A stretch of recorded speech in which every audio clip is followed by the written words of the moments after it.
ये लड़ई आज्ञा एतिक रहनी भी आपण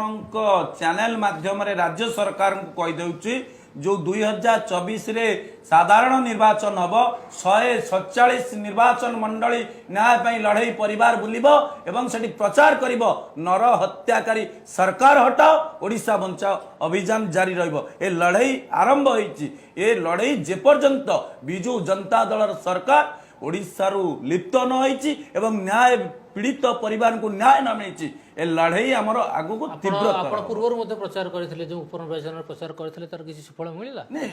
हमको निश्चित आमे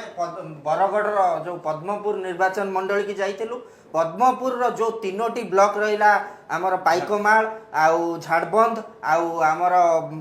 पूरा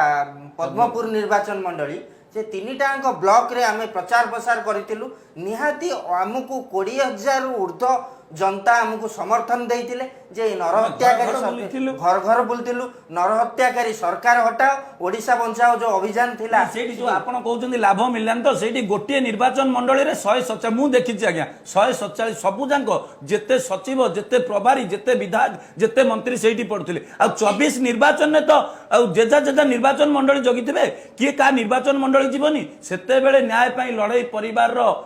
करामती देखिबे राज्य सरकार जे घर घर बुली प्रचार करिबु नर हत्याकारी सरकार हटाओ ओडिशा बंचाओ सेतेबेले भी नवीन बाबू देखिबे जे ए परिवार मानकु ए पीड़ित परिवार मानकु न्याय न देबारु केते तांकु महंगा पड़िला।